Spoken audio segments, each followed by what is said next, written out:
Bueno, pues muy bienvenidos a todos. Estamos ya en un segundo episodio de nuestro podcast misionero. Y el día de hoy estamos aquí con el buen Pato, con el padre José Alfredo, mejor conocido como el Pato. ¿Cómo estás, amigo? ¿Bien? Sí, muy bien. Bien, gracias a Dios. Aquí aprovechando este momento para saludarnos y gracias por la invitación a este podcast que con certeza creo que va a ser una experiencia muy agradable. Así que adelante. Sí, o sea, es solamente una actividad o para compartir. Yo siempre he creído que en el instituto hay mucha riqueza en la experiencia de todos los sacerdotes, pero a veces no nos damos el tiempo de compartir, de ir un poquito más a fondo con las experiencias, ¿no? Lo que vamos viviendo, lo que vamos sintiendo. La verdad es que no es sencillo ser misionero. Yo tengo una corta experiencia. Tengo ya casi 2 años en las misiones que llegué. Eso. Y la verdad es que me doy cuenta que hay situaciones muy complejas, ¿no? Pero también es una vida muy bella. Y hoy vamos a hablar acerca de ti, de tu experiencia, cómo has ido viviendo ya algunos años en la misión de Japón, en este bello país. Recuerdo, bueno, todos tenemos una experiencia y me gustaría que nos empezaras a contar un poco cuándo entraste al seminario, cómo fue que entraste con Misioneros de Guadalupe. Si mal no recuerdo, alguna vez comentaste que estuviste en el seminario diocesano algunos años y luego te cambiaste con Misioneros de Guadalupe. Así es. Y bueno, ¿de dónde eres? Puedes contarnos también cuántos años ya llevas en Japón, ¿no? Hablar un poquito de tus inicios. De esta trayectoria misionera. Esta trayectoria misionera. Bueno, pues sí, ciertamente desde muy pequeño tenía el deseo de ser sacerdote. Recuerdo que yo creo que como a los 7 años cuando estaba preparando para la primera comunión, sentí así como que la primera chispita en el corazón de que quería ser sacerdote. Y bueno, mi familia, pues claro, nació en una familia católica, sobre todo a partir de los primeros años, 7, 8 años. Mi abuela quedó viuda, se casó mi última tía, entonces vivía con ella y mi abuela era muy religiosa. Todos los días iba a misa, y entonces yo estaba con ella y yo creo que eso influyó bastante en mi vocación. Aparte que recibía ya en ese entonces la revista Almas de Misioneros de Guadalupe y yo se la leía cada mes y yo llevaba su donativo para que fuera enviado. Pero en ese momento yo nunca pensé en ser misionero de Guadalupe, yo simplemente tenía la idea de que todo sacerdote era misionero. Entonces cuando ya terminé la primaria, fueron a invitarnos a un preseminario de parte del diocesano, el padre todavía Miguel Ángel Pérez, y fui al preseminario y de ahí comencé el proceso de acompañamiento de seminaristas en familia, ¿no? En la diócesis de San Juan. En la diócesis de San Juan. Sí. Y de ahí, pues, la secundaria, con ese proceso, entré después al seminario menor del diocesano Lagos de Moreno. Ahí comencé ya propiamente los estudios, pero estando ya en tercero de prepa, fue cuando ya dije, sí, quiero ser sacerdote, pero como que me doy cuenta que hay varios tipos de sacerdotes, ¿no? Sí, claro. Sí, recuerdo. Bueno, y no sé si en ese tiempo qué tan abiertos eran los padres diocesanos de ir a la diócesis. ¿Ya era diócesis en ese tiempo? Sí, ya era diócesis, sí. La diócesis de San Juan, ¿no? Como para compartir con otras congregaciones. Si iban a promover alguna otra congregación ahí o cómo fue la situación. Sí, fíjate que de hecho cada año el retiro, tanto en el menor como en el mayor, del mes de octubre, invitan a un sacerdote de fuera. Y precisamente en el tercer año fue un misionero de Guadalupe a dar el retiro, que yo no me acuerdo ni quién fue. ¿Te acuerdas quién fue? No me acuerdo ni de su nombre, nada. Solamente recuerdo que pues yo les pedía el domicilio o un contacto. Y cuando entré al curso introductorio, o sea, después de tercera prepa, entré al curso introductorio ahí mismo en la diócesis de San Juan, ahí fue donde ya la motivación estaba más fuerte.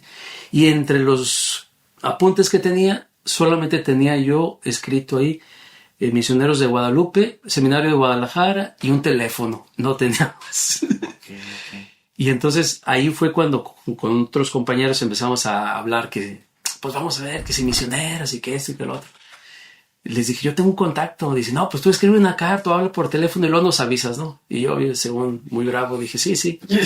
Escribe una carta a quien corresponda, ni puse nombre ni nada. Misioneros de Guadalupe, tengo interés de conocer Misioneros de Guadalupe, bla, bla, bla.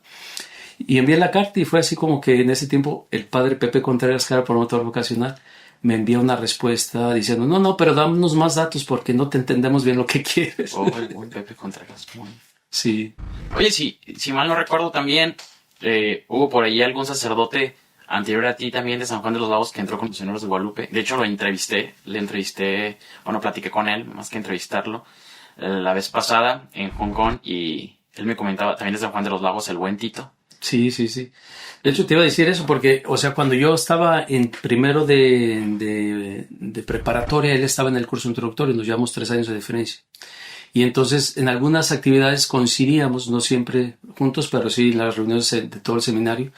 Y yo recuerdo, ya más adelante, o sea, ya cuando estaba en la filosofía y que ya estaba para decidir si me quedaba en el diocesano o entraba con Misioneros de Guadalupe, pues llegó el momento de decidir. Y entonces fui con el rector de aquel tiempo, que ya en paz descanse, el padre Clemente Castañeda, y le dije, padre, pues fíjese que yo tengo la inquietud de ser misionero, quiero irme de misionero con los Misioneros de Guadalupe. Me dice, mira, sí, ya tenemos otro allá, ¿ves? Okay. Dice, ya tenemos otro allá, el padre, el seminarista de ese tiempo, ¿no? Fructuoso. Más conocido como Tito, ¿no? Le dije, sí, cómo no, yo lo conozco, porque incluso cuando yo estaba en el menor, participé en un retiro y una de sus hermanas participó también en el mismo retiro. Entonces ya tenía relación con la familia de Tito también, o sea, okay. desde aquel tiempo. O sea, pero son del mismo pueblo, tú y Tito. Bueno, Tito es de ahí de Lagos de Moreno, yo soy de San Juan de los Lagos. Tú eres de la ciudad, dispénsame. Pero, no, yo soy de donde está la cabecera diosesana, no digas eso porque si no se me va a enojar. Porque es más grande es Lagos de Moreno que San Juan, entonces sí va a decir que qué pasó. Okay. Sí, así es. Entonces, sí, me lo recuerdo muy bien porque era muy simpático en el seminario. Las obras de teatro que teníamos de las convivencias siempre actuaba, hacía show, el Tito. Es muy simpático el Tito, ¿no? Para ese tipo de cosas. No, pues mira, qué interesante. Y creo que hasta ahora nada más tú y él en el instituto son de aquella región, ¿verdad? Habemos otros de la zona, bueno, habíamos otros solamente que habíamos estudiado dentro del seminario de misioneros diocesano y entrar con Misioneros de Guadalupe, creo que nada más nosotros. Okay. Anteriormente ya falleció, había otro sacerdote, que se me fue ahorita el nombre, y era de Pegueros, que pertenece a la diócesis de San Juan de los Lagos. Y luego pues está el padre Alejandro, que es de Santiaguito de Velázquez, que es originario de la diócesis de San Juan de los Lagos también. Entonces sí, ha habido algunos de la diócesis. Originarios de la zona, pues. Muy bien. No, pues, gracias por compartirnos esa parte. Entonces tú terminas filosofía y te vas con Misioneros de Guadalupe. Así es, termino filosofía y antes de entrar con Misioneros de Guadalupe, yo podía haber entrado después de filosofía, pero ahí en aquel tiempo en la diócesis había lo que se llama año de servicio. Okay. Entonces dije, bueno, voy a hacer como mi servicio a la diócesis antes de retirarme, ¿no? Entonces estuve en la pastoral vocacional de la diócesis de San Juan de los Lagos, acompañando a los sacerdotes encargados. Y estando ahí, en 2 encuentros nacionales, en uno me encontré con el padre Jaime Palma, que está ahorita en Corea, si no me equivoco. El padre Jaime Palma, que está en Corea, nos encontramos en un encuentro nacional de promotores vocacionales. Claro, él ya estaba como sacerdote, yo era seminarista de la diócesis de San Juan de los Lagos, y tuve oportunidad de platicar con él. Y también conocí a otro sacerdote que ya dejó pues el ministerio, pero fueron 2 misioneros de Guadalupe que en ese tiempo conocí. Y sí, ya terminando el ensayo, yo ya había hablado con el rector de Misioneros de Guadalupe de ese tiempo, que era el padre Alejandro Boyas. Y entonces ya él me dijo, no, pues empiezan tal fechas, vente para el seminario o al curso introductorio al mayor, y de acá te esperamos en México. Entonces fue así que entré ya después de terminar con la filosofía y el año de servicio. Ok, no, pues muy interesante. No, pues gracias por compartirnos esa parte. Entras con Misioneros de Guadalupe directamente a teología, un año de teología. Primero teología, sí. Terminas primero de teología, vas al CESPA. ¿Dónde hiciste tu CESPA? En mi tiempo todavía era ahí en ¿Xmiquilpan? No, acá en Tilapa, ahí en el Estado de México. Entramos 12, en esa etapa entramos 12 compañeros, de los cuales creo que nomás quedamos como 6 o 4. Ok. Sí, y entonces después de esa etapa del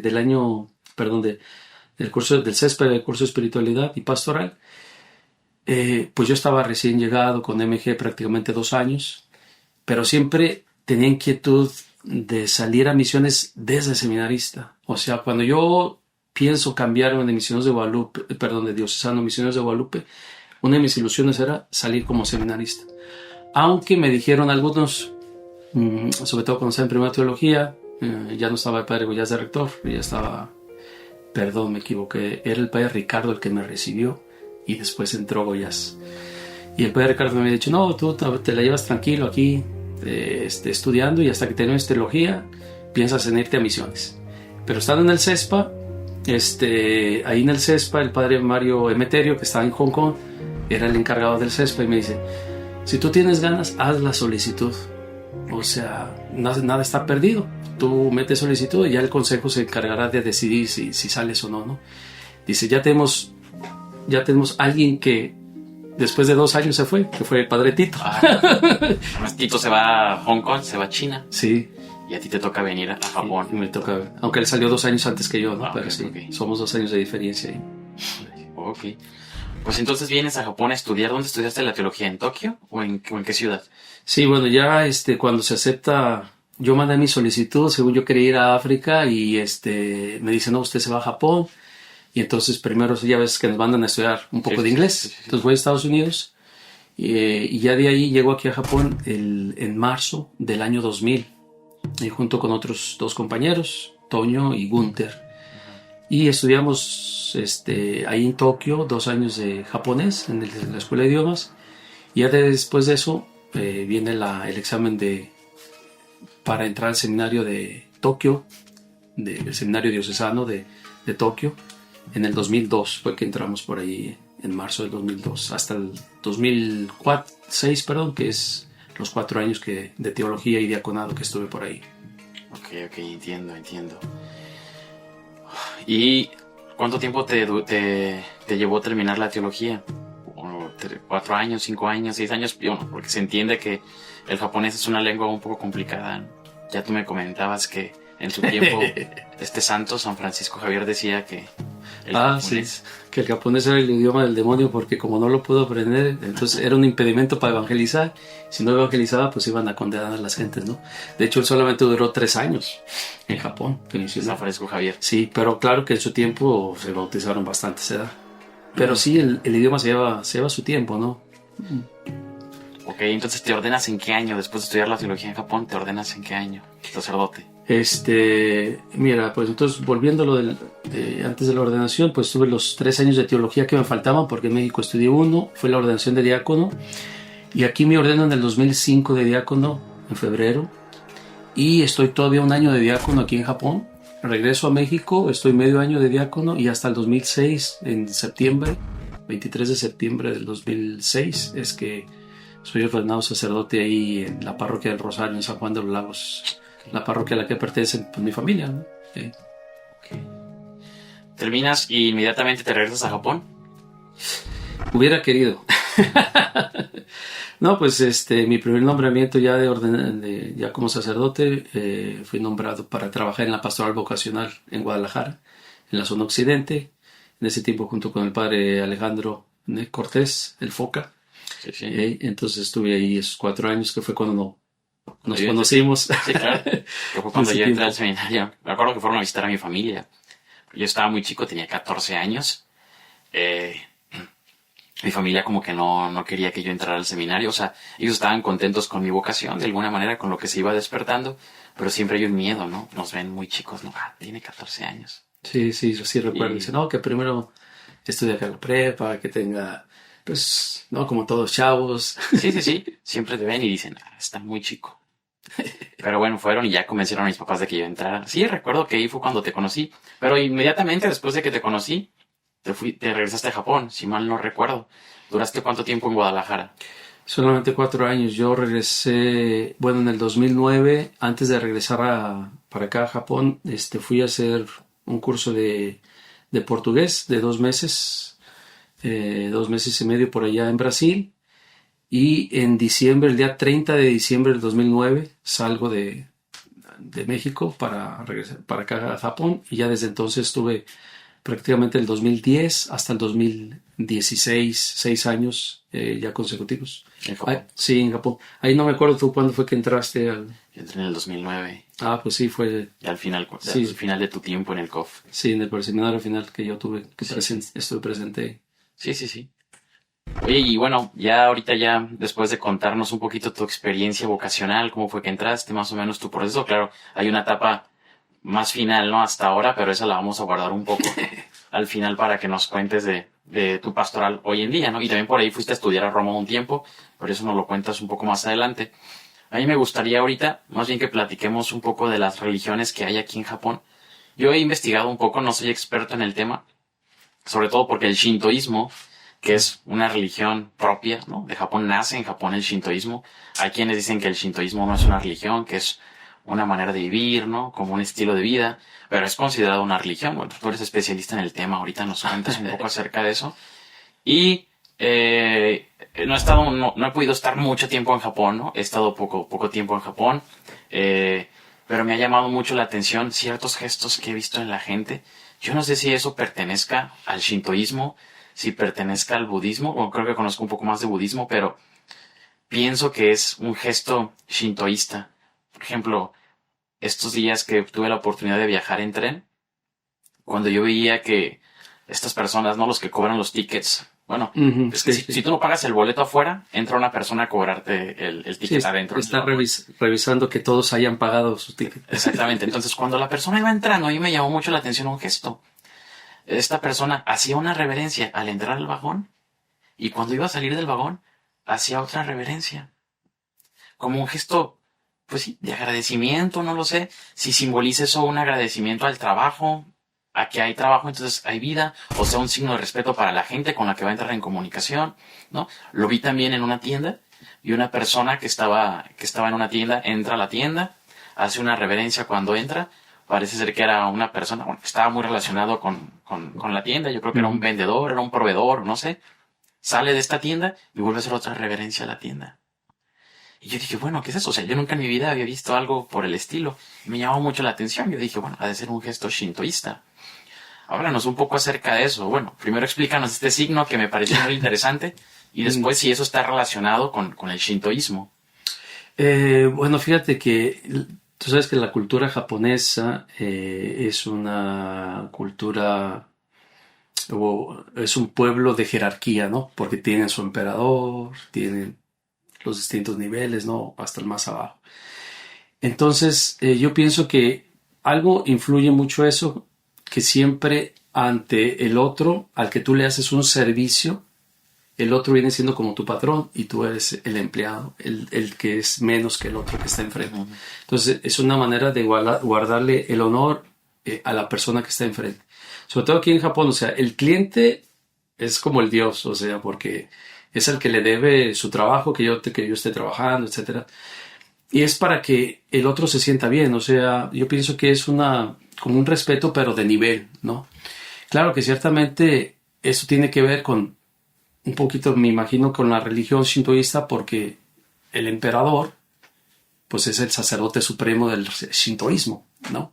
Entonces, todos los servidores, pues tenían que darle reverencia. Entonces, ante el otro, siempre uno tiene que tomar la actitud de más abajo, de humildad. Incluso cuando tú saludas a algunas personas, tradicionalmente, por ejemplo, si viene el obispo y lo saludo, tradicionalmente yo tendría que hacer una reverencia más profunda que la que él me haga hacia mí a la hora de saludarme, ¿no? Porque siempre hay esos niveles, ¿no? Dentro de la cultura japonesa.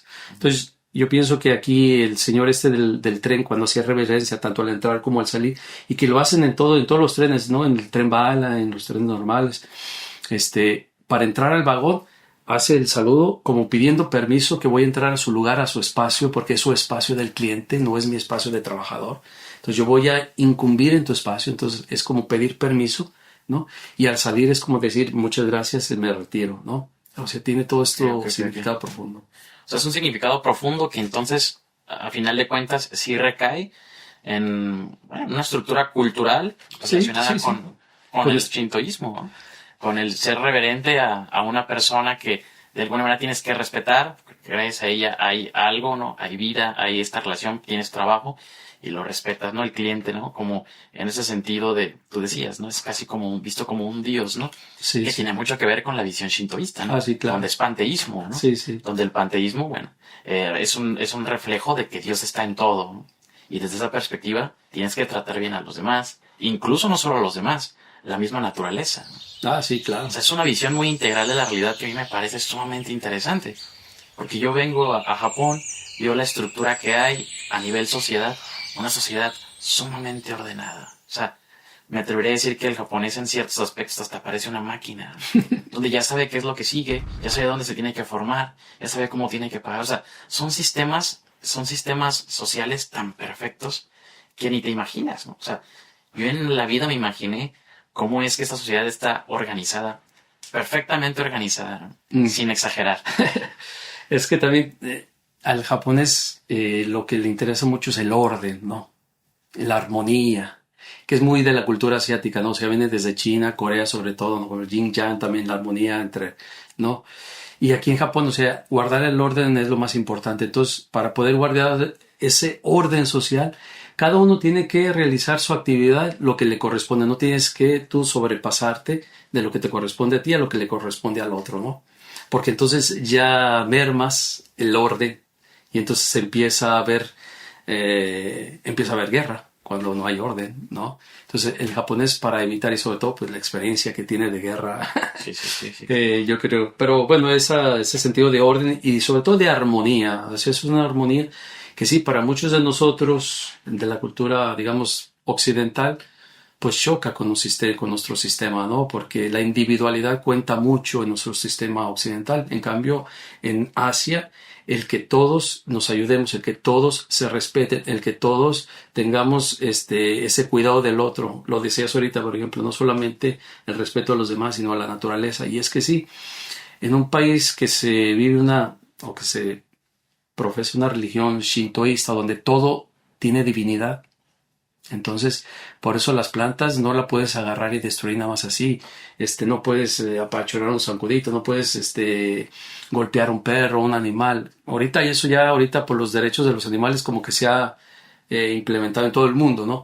Pero en Japón no es por los derechos a los animales, sino es por la visión que tienen ellos del cosmos, de la naturaleza, del universo, ¿no? Es un poquito más, digamos, más profunda que solamente pensar en que tienen derecho los animales o no. Sí, sí. Sí, eso es sumamente interesante, unido también a la naturaleza que hay aquí, ¿no? Los hermosos panoramas naturales que hay. Vas en el tren, ¿no? Y alcanzas a ver unos panoramas hermosos de las montañas, los pinos, ¿no? La manera en la que las nubes caen en la montaña, hijo, eso es maravilloso. Y también a mí me llamó mucho la atención también las casas, tienen un estilo muy peculiar, pero a mí me parece un estilo muy, muy padre. La manera en la que caen las tejas, es una teja ya como que especial de ellos, no la cambian, todas las casas tienen la misma teja. Así es. O sea, van respetando ya un estilo también y hace que los pueblos de Japón se vean pues bellísimos. Yo estoy fascinado con las vistas que hay aquí en Japón. Sí, yo creo que has logrado visualizar cómo tiene mucho bosque. Sí, y en medio del bosque tienen muchas casas también, pero respetan el contorno, o sea, no tienen una tala, digamos así, fuera de orden, porque talan y plantan, ¿no? O sea, no dejan que se vaya destruyendo. Ciertamente va bajando, como todo, porque la población a veces va creciendo, entonces van talando más espacios, ¿no? Deforestando más espacios, pero siempre tratan de tener eso, ¿no? ¿Por qué? Porque es parte del orden de la misma naturaleza, o sea, lo que mencionas de las tejas también, y sí es una teja que normal, o sea, las casas antiguas todas la tienen, es en la misma forma, el mismo color, grisecito. Ahorita últimamente ya empiezan a poner también un poco de azul, algunos otros colores, pero no colores que resalten tanto y que salgan del orden visual, ¿no? Porque para el japonés el orden visual, la armonía visual importa mucho, ¿no? Incluso en la misma comida. Sí, aunque esté muy sabroso, pero si no se ve bonito, no le vas a ver bueno. ¿No? Okay. Porque lo visual cuenta mucho. Todo entra por los ojos. Sí. Primero se saborea por los ojos.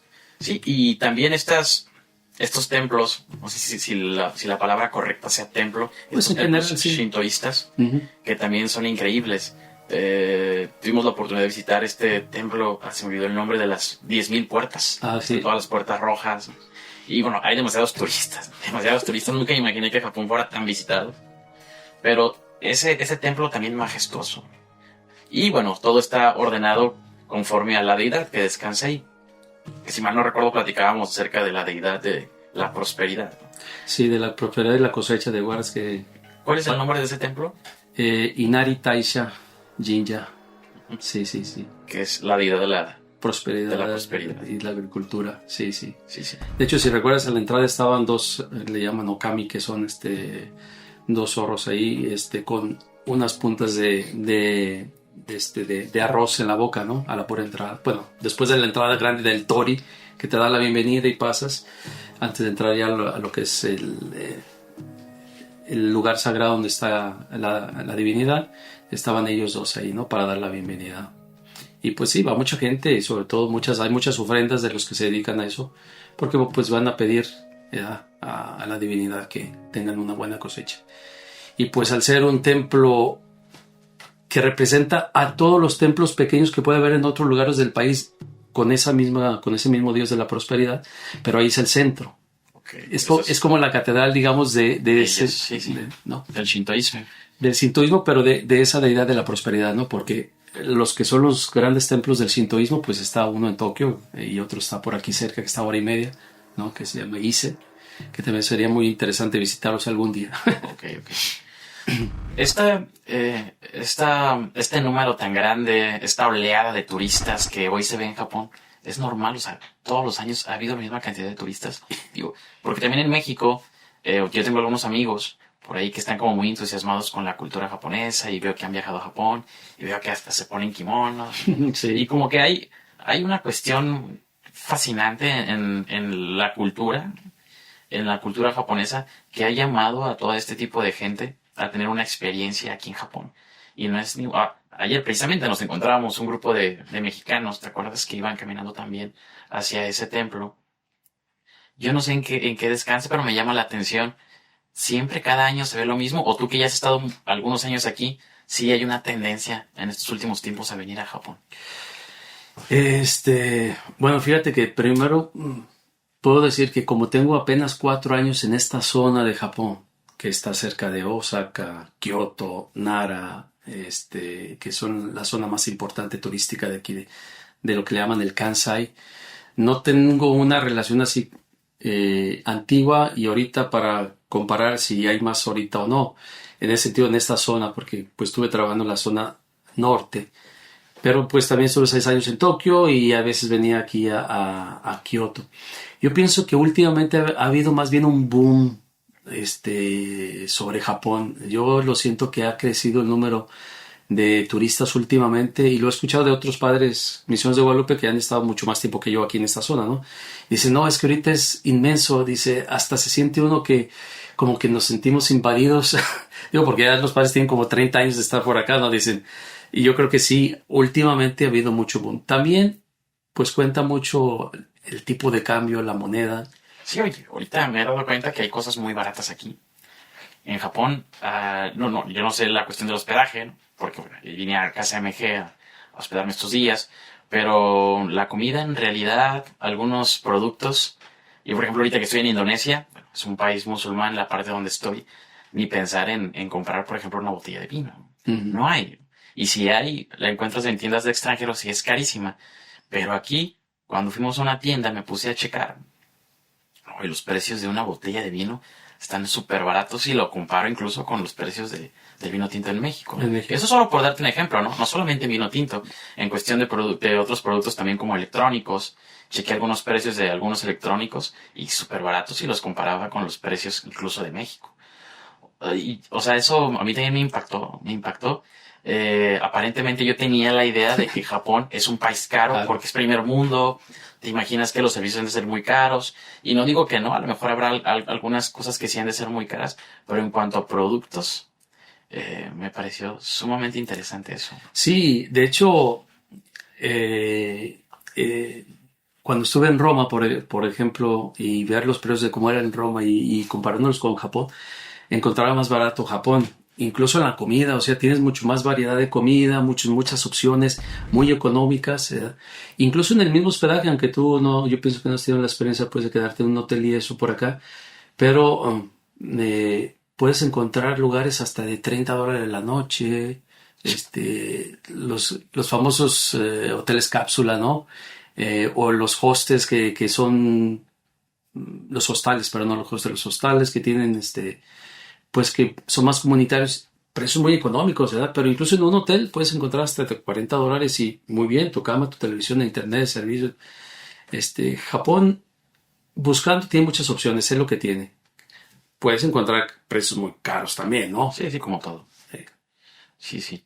Bueno, pues ya hablamos un poco acerca de la situación actual de Japón, del shintoísmo, que bueno, yo sí creo que es la religión que más se ve impregnada en la cultura, o que es como, sí, de alguna manera la que te da más pistas para encontrar ciertos elementos culturales, ¿no? Correlacionados con la religión. Ahora bien, en torno a esta relación entre el cristianismo, ¿no? Venir a una cultura como lo es Japón, por lo menos existe el estigma de que es una cultura muy tradicional muy tradicional y muy religiosa, y una cultura un tanto estricta, salirse de sus parámetros, salirse de ciertas líneas o perspectivas que ellos ya se apropiaron, como que abrirse a lo nuevo es sumamente complicado. Hay una película que vi hace algunos años cuando estaba estudiando teología, no sé si la recuerdes, Silencio, Sí, sí, de unos misioneros que vienen a Japón.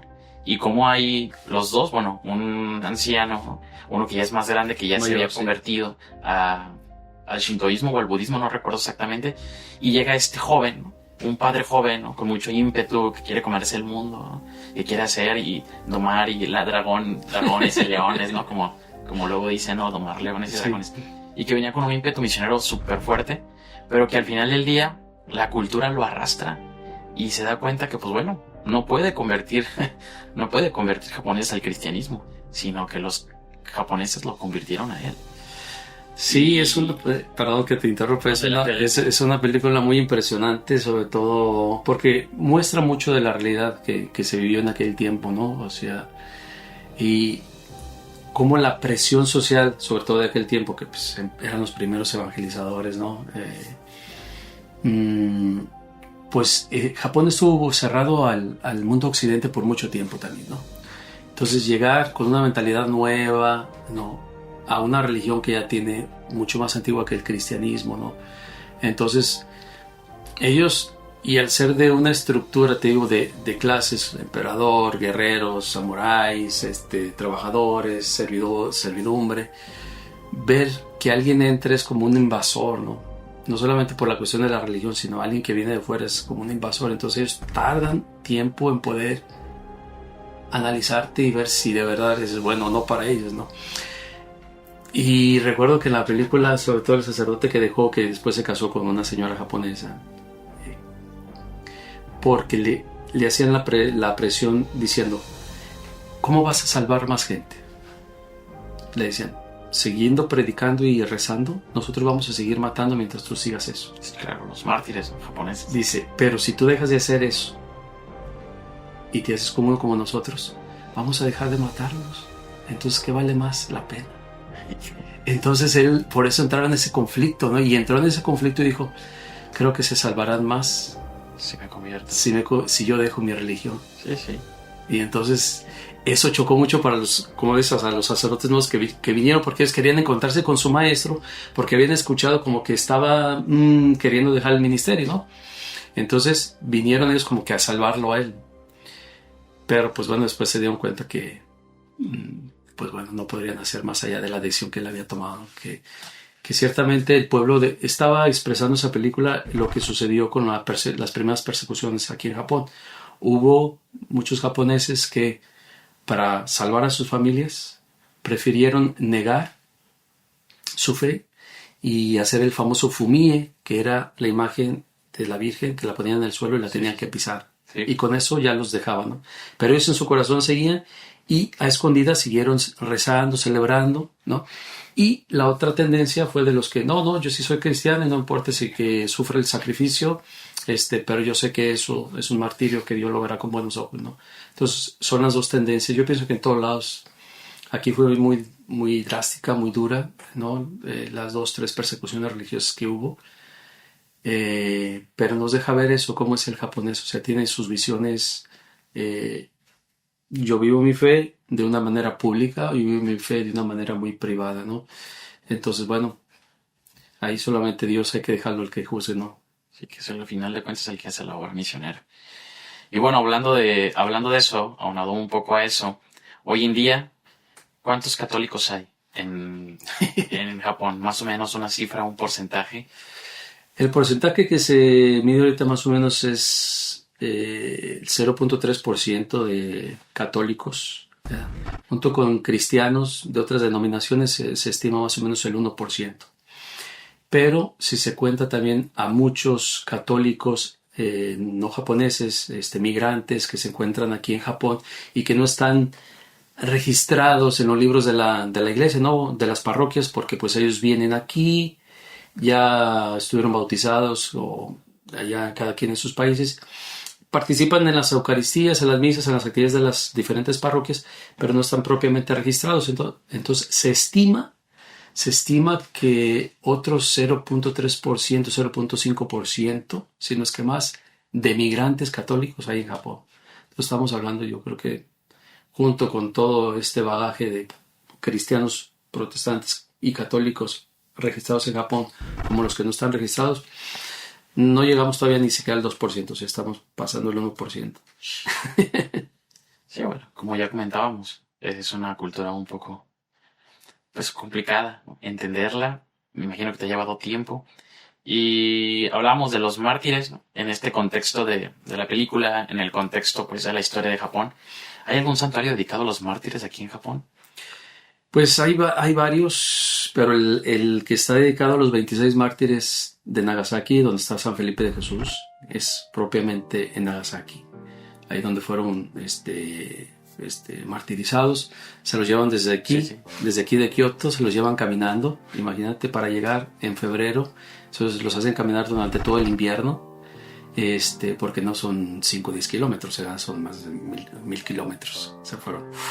Y entonces ahí en Nagasaki los martirizan, y está allí una iglesia dedicada propiamente a San Felipe de Jesús. Oh, qué interesante. Está dedicada a San Felipe de Jesús, y a un lado de donde está la iglesia a San Felipe de Jesús está el monumento a los 26 mártires de Nagasaki, ¿no? Que está dedicado el monumento a todos ellos. Vaya, eso es muy interesante. El primer misionero, bueno, del que se tiene relatos, del que se tiene la memoria histórica que tenemos hasta hoy, ¿no? De los misioneros en Japón, ha sido San Francisco Javier. San Francisco Javier, sí, que estuvo por India, y luego de ahí él tenía deseos de ¿Murió aquí? llegar a China. No se fue de aquí. Estuvo solamente 3 años y sale de aquí. Ya no alcanza a llegar a China tampoco, muere en el camino. Pero llegó por ahí se dice que en el 1549, llega aquí a Japón. Y a pesar de que fueron 3 años, solamente pues pocos años, y que no aprendió prácticamente el japonés, pero tú sabes que, bueno, siempre traducciones o ahí... Sí. Pues se llegaron a bautizar un gran número de gente, de personas en su tiempo. Impacta eso hasta cierto punto. Cuando se habla del cristianismo y esta relación con el shintoísmo, a mí me llama mucho la atención, porque a lo mejor el cristiano japonés, el católico japonés, no el migrante, como ya mencionas que hay un cierto número de migrantes, el converso, ¿no?, japonés al catolicismo. Uh-huh. Bueno, nosotros hablamos en términos misionológicos, quizá teológicos, hablamos de un sincretismo que se suele dar cuando una persona conversa de una cultura distinta al catolicismo a una persona que le hacía era totalmente extraña o ajena a esta religión. Se convierte desde una cultura diferente y se alcanzan a ver ciertos elementos de la cultura. Podríamos decir que hasta cierto punto el católico japonés guarda aún ciertos elementos del shintoísmo cuando tú hablas con ellos, cuando platicas con ellos. Porque hay quienes creen que incluso no es una religión, ¿no? Pero sí es considerada una religión, se considera incluso hasta un estilo de vida en algunos aspectos. Pero, ¿cómo se da esta situación? ¿Tú alcanzas a notar en ellos algunos elementos sincréticos o algunos elementos de esa religión todavía a los conversos al catolicismo? Bueno, aquí lo que hay que primero así como que poner en claro es que no solamente el sintoísmo es la religión que practican los japoneses, ¿no? Porque el sintoísmo es la religión oficial que nace aquí mismo en Japón, antes, mucho más antes que el cristianismo, ¿no? Y que pues tiene toda una tradición y es ese panteísmo en donde hay muchos dioses. Ahí creo que ayer platicábamos, tiene más de, ya no quiero equivocarme, pero más de 8 millones de dioses, ¿no? Sí. Por ejemplo, ¿no? Pero, ya en el año 670, en el año 700 de nuestra era, llega el budismo de la India, que después corre para Sri Lanka y luego se sube hacia China y a través de Corea llega a Japón el budismo. Y se establece también como si fuera una religión oficial aquí mismo. Era el budismo. Y después con el tiempo se va a ir transformando pues en varios estilos de budismo aquí en Japón. Pero en general los japoneses practican las dos religiones, el sintoísmo y el budismo. Ok, ¿no? Eso es sumamente importante, tomarlo en cuenta. O sea, ya desde el inicio ellos practican dos religiones. Okay. Y no les causa ningún conflicto practicar las dos. Aunque sí, como decías, o sea, el budismo, más se toma como si fuera un movimiento filosófico, una manera de ser, que no es en sí una religión. Pero ya con el tiempo el budismo, o sea, ya tiene ciertos rituales, ciertos ritos, ¿no? Tiene sus celebradores, los monjes no solamente se dedican a la meditación, sino también se dedican a hacer ciertas celebraciones, ¿no? Y sobre todo, aquí en Japón se dice que nacen shintoístas, crecen como cristianos y mueren como budistas. ¿Por qué? ¿Por qué se dice eso? Cuéntanos ese dicho, ¿en qué consiste? Porque, por ejemplo, en la etapa del inicio, o sea, toda religión tiene sus rituales para cada etapa de la vida, todas. Entonces, cuando nace, ¿no?, una persona, ¿no?, entonces hay que hacer un ritual, ¿no?, de purificación, de santificación, de consagración, digámoslo así. Eso se hace dentro del shintoísmo. En todas. Bueno, pero aquí en Japón, pues en el sintoísmo. Sí. Ahí voy por ahí. Por eso es que el sintoísmo, luego cristianismo y luego en el budismo termina la vida, ¿no? ¿Por qué? Porque en el sintoísmo hay rituales para cuando nace y luego después cuando cumplen 3 años, 5 años y 7 años hay que llevarlos al templo a que se les haga una oración. Y luego ya después de esa etapa, cuando están en la escuela, ya sea primaria, secundaria, preparatoria, sobre todo para las secundarias preparatorias, cuando van a presentar un examen para pasar a la siguiente etapa, van a los templos sintoístas a hacer una petición, la escriben en una tablita, en un papelito, la cuelgan ahí para pedir para pasar, ¿no?, o entrar a la universidad, etc. Pero ya después de eso viene, pues, los que se llegan a casar, ¿no?, que se quieren casar. Y aunque no lo hacen en la Iglesia Católica, que algunos sí lo hacen, pero se llegan a convertir o algo. Pero hay aquí lugares como si fuera una iglesia y hacen el rito del matrimonio al estilo de la Iglesia Católica. Okay. Y tienen a gente que se viste de sacerdote o pastor, o contratan o piden a un pastor protestante, o a veces hasta algún sacerdote, que vaya a hacer la celebración solamente del rito del matrimonio, ¿no? Okay. Y se visten de blanco y traje. Y cuando son el funeral, siempre es en el rito budista. Okay. Entonces es muy interesante, ¿no? Ciertamente esto no sucede con los cristianos convertidos, pero sí ellos ya en su infancia, si son convertidos adultos, en su infancia ya experimentaban esos ritos iniciales del sintoísmo y luego, pues bueno, ya llegó un tiempo en que sí son católicos, pero si su familia no eran conversos y murieron, en casa tienen siempre el altar a los ancestros, que es un altar budista con la foto del papá o solamente el nombre del papá o la mamá o el abuelo, y le ofrece sus ritos, ¿no? Una veladora. Claro, ya cuando se convierten tratan de que todos esos rituales que tenían del budismo ahora los hacen con oraciones católicas, un Padre Nuestro, una Ave María, le hablan a Dios Padre, ¿no? A Jesucristo, ¿no? Pero el altarcito pues es más o menos similar al que tienen los budistas, ¿no? Le ofrecen incienso, tiene una vela, agua, sal, arroz. Sí. Ok. Entonces sí, en algún sentido se vive digamos, un sincretismo, como lo tenemos en México, ¿no? Sí, claro. La menor duda. Por eso me llama la atención que, bueno, hay este tipo de expresiones religiosas en el día a día de la persona japonesa, ¿no? De la gente de aquí. Y que yo digo, bueno, de alguna manera cuando se dialoga o se pretende, ¿no? Una práctica cristiana, pues yo creo que hay elementos, ¿no? Sincréticos como lo hay en México incluso o en muchos países, ¿no? Sí. Bueno, y siguiendo esta dinámica religiosa que hay en Japón, ¿te ha tocado estar en momentos de diálogo con esas religiones? ¿Cómo se maneja el diálogo interreligioso aquí? ¿Perteneces tú a la diócesis de Kioto. Kioto? ¿La diócesis de Kioto tiene alguna, ¿cómo llamarlo? ¿Alguna comisión de diálogo interreligioso? ¿Para eso se dialoga con estas personas? ¿O podríamos hablar de un diálogo en el día a día simplemente? ¿Cómo se maneja esta situación en un país donde, pues, el cristianismo es minoría, ¿no? Sí. Sí, todas las diócesis, los obispos y la conferencia de obispos de aquí de Japón siempre ha tenido ese cuidado de guardar la relación con las demás religiones y siempre hay una comisión de diálogo interreligioso a diferentes niveles, ¿no? Perdón, no podría decir exactamente más cuántas veces se reúnen, cómo es exactamente. Pero existe.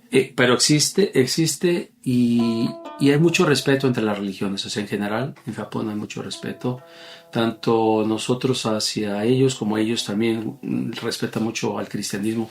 Tanto fue que ahora con lo del cónclave y eso, hombre, hasta las noticias de Japón estaban llenas de... Estaban ahí. Sí, estaban al día. La gente se sorprendía, incluso los católicos de aquí de mi parroquia me decían, es que están transmitiendo muchas noticias ahorita con lo del cónclave y están a la expectativa, dice, incluso la misma sociedad japonesa. A ver quién va a quedar.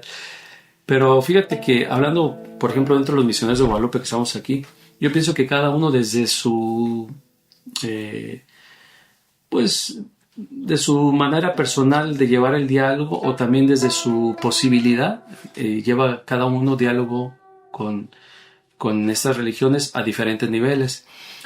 Uno de los que está como digamos más constantemente y tiene varios amigos así, monjes budistas por ejemplo, el padre de la Rosa, ¿no? Y se ha metido mucho, él sobre todo se dedica mucho a la meditación zen cristiana y entonces por él yo he conocido, por ejemplo, algunos monjes, monjes budistas. También, por ejemplo, el padre Jorge, que a pesar que tiene pocos años de ordenado y ahí en la parroquia donde está, ya anteriormente el padre Toño, que era el párroco de esa parroquia, pertenecía al grupo de diálogo interreligioso de la ciudad y ahora el padre Jorge participa también en esas reuniones. Okay. Yo no directamente, de aquí en la parroquia hay un feligrés que cuando yo no puedo ir, él es el que participa en esas reuniones. Ciertamente, cuando estuve en la diócesis de Sendai, viviendo en una pequeña población de 25,000 habitantes, Shiroishi se llama, en el estado de Mie, al sur de Miyagi-Ken, perdón. Pues ahí tuve la oportunidad de conocer a algunos, incluso todavía nos consideramos, pues no amigos porque no llegamos a una amistad, pero sí muy conocidos del sacerdote shintoísta de ahí de la ciudad, con el que pues me ayudó un poco también para mi tesis, hablando con él sobre el shintoísmo. Monjes budistas conocí en Sendai, todavía tengo comunicación con ellos. Cuando fui enviado a Roma a estudiar, ellos fueron los primeros que me hicieron la fiesta de despedida. En un restaurante me invitaron, fuimos, oye, queremos hacerte una cena, porque te vas a ir, pero esperemos que regreses. Entonces, a ese nivel, ¿no? O sea, y siempre que nos juntábamos, que no era muy seguido, unas 2 veces al año, tenían mucho interés de conocer el cristianismo, los mismos monjes budistas, ¿no? Entonces hay cierto diálogo, no muy teológico, digamos, más bien diálogo vamos a trabajar por el bien, la paz, los derechos humanos, tolerancia. Ya. Ok, entiendo. Sí, eso creo que es muy interesante saberlo, que en Japón las religiones pues trabajan en conjunto, hay un buen diálogo, no hay violencia entre las religiones, se aceptan mutuamente. Y bueno, eso es creo que algo muy valioso que existe aquí en Japón. Los valores se ponen en conjunto, ¿no? Para el bien de la persona. Eso es muy positivo. Y bueno, como desenlace ya, así para cerrar, quisiera que nos hablaras un poco de tu trabajo pastoral ahora. Ya mencionaste que fuiste a Roma, estudiaste misionología en Roma un tiempo, regresas y cuando regresas a Japón, ¿no? Después de tus estudios, empiezas a trabajar aquí en esta comunidad de Nabari, ¿se llama? Nabari, sí. Se llama el pueblo Nabari, pueblo ciudad. Parece ciudad muy moderno, un pueblo muy moderno, diría yo, como lo es en su mayoría Japón. Y tienes comunidades también de habla hispana, a la comunidad brasileña. Cuéntanos un poco acerca de tu pastoral. A mí me parece un movimiento que se da, misionero aquí, que se da muy interesante, porque si bien manejas comunidad, bueno, tienes que trabajar con la comunidad japonesa. Así es. Y ya ahorita nos cuentas más o menos cuántos fieles tienes, cuáles son las actividades que desarrollas con ellos. Pero también tienes una comunidad hispana y brasileña que son muy dinámicas, a lo que me alcanzo a percatar, o lo que alcancé a percatar, son muy dinámicas y que se trabaja en conjunto con la comunidad japonesa. Sí, sí. Que yo creo que no todas las parroquias en donde estamos los MG se tiene un reto como este. No sé si puedas hablarnos un poco acerca de eso. Sí, fíjate, tengo... Pues precisamente el 17 de julio voy a cumplir exactamente 4 años de que llegué a estas 2 parroquias que atiendo ahorita, que es la parroquia de Nabari, donde aquí estamos, y la de Iga Bueno, que está aquí a 18 kilómetros de distancia. Y sobre todo en la parroquia de Iga Bueno, que es la ciudad de Iga, la zona de Iga, donde está Bueno. Hay mucho migrante, bastantes personas que vienen de Brasil, que son de Brasil, Perú. Hay muchos filipinos, vietnamitas, entre otros, ¿no? Son las 4 comunidades de migrantes que más tengo ahí en la parroquia de Iga Bueno. Y pues con ellos trato junto con los japoneses, de llevar la pastoral. Y sí, como los brasileños, pues es el grupo de brasileños católicos siempre ha sido muy fervorosos, ¿verdad? Entonces, con ellos tengo 3 misas en portugués al mes, ¿no? Y aparte, pues tengo la misa en español una vez al mes, tengo también una misa en inglés, y aparte todas las misas en japonés de cada semana, y los miércoles allá en aquella parroquia. Entonces, pues con ellos he tratado de tratar de integrarlos a toda la comunidad parroquial, o sea, todos los migrantes junto con los japoneses, a formar una sola comunidad, que es un reto muy grande. Lo interesante de esta parroquia es que, bueno, cuando yo llegué ya había una cierta pastoral aquí en esa comunidad, y también otra cosa interesante es que como hay mucho migrante y relativamente joven, también hay muchos niños jóvenes. Entonces, a diferencia de las otras parroquias que estuve anteriormente en la parte del noreste del país, aquí hay más movimiento, digámoslo así. Tengo más actividades, que vienen retiros para los niños, adolescentes, jóvenes, el retiro de Adviento, el retiro de Cuaresma, que el campamento de verano, que las reuniones mensuales del grupo de adolescentes. Y luego, después de estar ahí en ese ambiente, tratando ya de trabajar junto con ellos, me di cuenta que aquí en la parroquia donde estoy en Nabari, que prácticamente era puros japoneses al inicio, solamente había misas en japonés.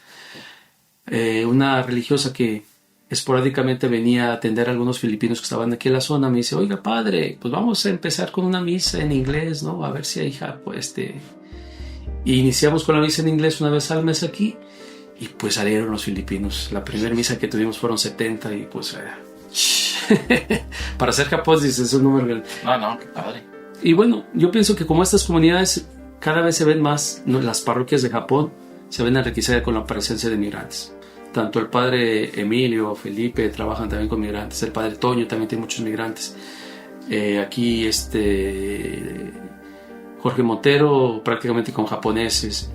En el norte, pues sí, un poco de migrantes, pero más japoneses, ¿no? Yo creo que esta zona es donde hay un poquito más de pastoral. Bueno, pues yo pienso que todos estos migrantes, como lo son los filipinos, los brasileños, la comunidad de peruanos, ¿no? O de hispanos, pues vienen de alguna manera a ser también agentes de evangelización aquí.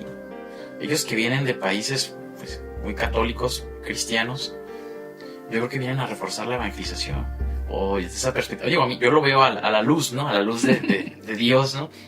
Lo veo como agentes de evangelización también, que vienen a reforzar la evangelización, porque si de por sí tu estadía aquí, a lo que alcanzo a ver en estos días, pues no es tan sencilla. O sea, vives solo en una casa. La soledad, pues a veces es compleja, en un mundo totalmente distinto, que bueno, ya tienes muchos años aquí, que a lo mejor ya no te es tan ajeno, a lo mejor ya lo sientes como tu casa, pero donde imaginarte una convivencia con puros japoneses, digo que no puede ser posible. Con Dios todo es posible, y sin duda alguna pues hay padres que se emprenden a hacer realidad. A lo mejor en tu experiencia pasada así fue, pero ellos verlos como un refuerzo ante la luz de Dios, yo creo que es sumamente valioso. Sí, fíjate que anteriormente trabajé más con puras comunidades japonesas, incluso cuando estaba en Shiroishi, era una parroquia muy pequeña, o sea, los domingos tenía 10, 15 gentes, bueno, tenía varias comunidades también, pero mi convivencia fue prácticamente con japoneses, y ahí pues me motivó más bien como que a tratar de meterme más a la cultura japonesa y a convivir con ellos, y gracias a Dios pudimos tener una bonita amistad, ¿no? Pero claro, aquí estando con muchos hermanos migrantes, y sobre todo que hablamos español, bueno, el portugués ahí más o menos le vamos haciendo un poquito, se siente uno mucho más cercano, más acogido, sí. Te sientes más relajado, entonces, pero también como que más exigente, porque ellos dicen, no, pues hablas bien español, portugués, oye padre, necesitamos una plática, necesitamos una catequesis, entonces también te exige mucha presencia, ¿no? Pero es muy bonito, y eso te ayuda pues a de alguna manera a llevar la soledad, el estar solo. A veces como que dices, ya mejor quiero estar solo en casa, ya mejor. Ya te acostumbras. Pero sí, bueno, todo se va completando ahí, ¿no? ¿Por qué es que hay tanto? ¿De qué manera es que los migrantes han podido venir acá? O sea, ¿tienen alguna especie de visa? ¿O por qué es que hay tantos brasileños? Porque específicamente brasileños creo que es la comunidad más grande, creo. Sí, más que los peruanos y que los filipinos. ¿Por qué es que ellos pueden venir acá? O sea, ¿Brasil tiene alguna especie de convenio o qué es lo que hay ahí en el fondo? Bueno, has de recordar que muchos migrantes japoneses migraron hacia Latinoamérica después de la guerra. Entonces, los países que los acogieron, bueno, o algunos de los países que más los acogieron fue Brasil y Perú. Entonces, los descendientes de estos japoneses hasta la tercera generación pueden obtener visa permanente para Japón, ¿no? Entonces, eso les ayuda a ellos, aunque dicen, no, pues es que está muy lejos, ¿no? Pero Japón después de ahorita, sobre todo con el índice de natalidad que ha bajado bastante y todo, pues necesita mano de obra. Entonces las fábricas van y consiguen trabajadores. ¿Y dónde los iban a conseguir más fácil? Pues con gente que pudiera arreglar visas más rápidamente, ¿no? Y entonces con todos sus descendientes, ¿no? Entonces por eso, y sobre todo esta zona, ¿no? Desde Shizuoka, Nagoya, Mie, Osaka, está lleno de muchas fábricas también y muchos trabajadores pues de estos países, ¿no? Sí. Están por acá, y por eso yo creo que hay mucho brasileño, mucho peruano, porque es fácil de conseguir las visas. Y filipinos por la cercanía, ¿no? Muchas compañías japonesas también están en Filipinas, y entonces traen trabajadores de allá que ya tienen en fábricas allá, se los traen para acá, y otros los capacitan aquí y los llevan otra vez para allá. Sí. Ok, gracias por compartir eso. Y bueno, ya nada más como para terminar y cerrar, porque ya la plática estuvo buena, duramos un buen rato ya platicando. ¿Cuántos misioneros de Guadalupe hay actualmente en Japón? Se trabaja en la misma diócesis, se trabaja en diversas diócesis, estamos diversificados. ¿Cómo está el asunto? Porque, por ejemplo, ahora en mi experiencia en Indonesia, que es una manera de vivir diferente en cuanto comunitariamente hablando, ¿no? La iglesia también tiene una organización un poquito distinta allá. Sí. Como que no se entiende la cuestión de la vivencia, no se entiende que un sacerdote lleva solo. Por lo menos en la diócesis donde yo estoy trabajando ahorita en Indonesia, que es en la diócesis de Malang, no se entiende un sacerdote viviendo solo. También por el contexto musulmán que hay, ¿no? Pero aquí, pues es totalmente normal ver que un sacerdote lleva solo. Y por eso pregunto, ¿no? De ahí viene mi curiosidad. ¿Cómo se diversifica aquí el misionero de Guadalupe? Hay padres, pues, por todo Japón. Pero ¿cuántos son? ¿Cómo están trabajando? Híjole, pues no somos ni tantos, pero sí somos 9 ahorita. 9 aquí en Japón. Está el padre Rafa, que está estudiando en Roma, que también pertenece a la misión Japón. Seríamos 10.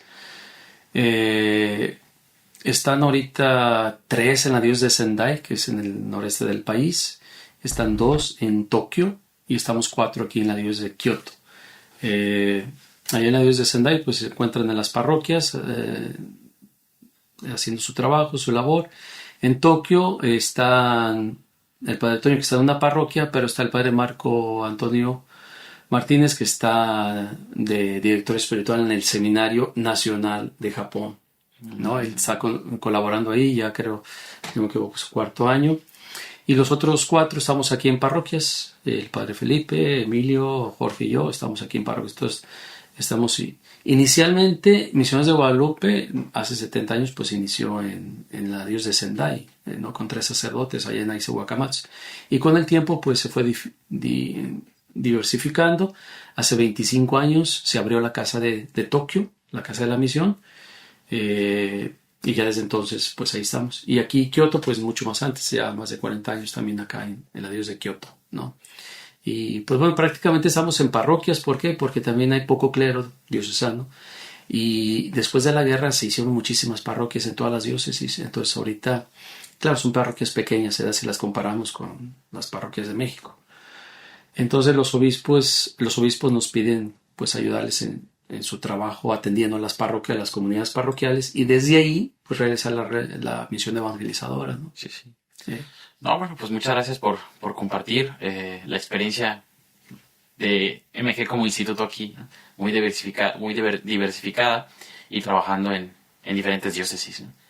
Pues bueno, la plática fue muy interesante, te agradezco mucho, ya duró un poquito, después hacemos una parte 2, ¿no? Hay mucho que platicar de Japón, demasiado que platicar, la historia de Japón también es fascinante, los estragos de la Segunda Guerra Mundial que hubo aquí, ya que nos comentabas la cuestión de los migrantes, las bombas que hubo en Japón, ¿no? Los terremotos que ha habido, o sea, son temas sumamente apasionantes que yo creo que tú nos puedes hablar un poco de eso, que has vivido, pues no toda la historia de Japón, pero que has estado presente en Japón, que has escuchado acerca de esa historia, que has estado en contacto con gente que ha vivido esos momentos, o padres incluso, ¿no? El padre David, nuestro superior ahora en Indonesia, el buen David, él alguna vez también me comentó que tuvo que apoyar en un terremoto, un tiempo después de un terremoto estuvo apoyando, sus experiencias en la nieve también me las ha comentado, que incluso hay gente que muere, ¿no? En tiempos de nieve aquí por la complicación del clima, o sea, Japón tenemos para hablar horas y me parece un tema sumamente apasionante. Te agradezco mucho tu tiempo para compartir con la gente, para compartir con los que nos escuchan, con los padrinos, con las madrinas y a todos aquellos que les apasiona la historia misionera. Pues te agradecería si cerramos este momento de diálogo con una oración, puede ser en japonés, y terminamos con este podcast por el día de hoy. Muchas gracias, Padre José Alfredo, el Pato. El Pato. Bueno, sí. No, pues antes de terminar, pues muchas gracias, Héctor, por la invitación. Yo pienso que siempre es importante compartir la experiencia misionera. Siempre lo hemos hecho de alguna manera a través de la revista Almas, o de algunas otras entrevistas o algo ahí en internet, ¿no? Pero aprovecho también para agradecer al instituto que me envió a Japón, ¿no? Misiones de Guadalupe, y sobre todo a todos nuestros padrinos y madrinas que, pues si no fuera por su apoyo, yo creo que las misiones que tenemos no se podrían haber realizado, ¿no? Que Dios los siga bendiciendo mucho, que los siga acompañando en sus necesidades. Gracias. Y agradecer pues de corazón todo esto. Y pues vamos a darle gracias a Dios y terminamos con una oración en el nombre del Padre, del Hijo y del Espíritu Santo. Amén. Teniendo presente al pueblo japonés, el rezo del Padre Nuestro. Tenni orareru watasuta tachi no chichi o mina ga seito saremasu you ni, mikuni ga kimasu you ni, mikokoro ga tenni o konawareru tori, ichi ni mo konawaremasu you ni, watasu tachi no higoto no kate o kyou mo o atae kudasai, watasu tachi no tsumi o yurushi kudasai, watasu tachi mo hito o yurushimasu, watasu tachi o yuwaku ni ochirasezu, aku kara o sukui kudasai. Amen. 父と子と聖霊の皆によって。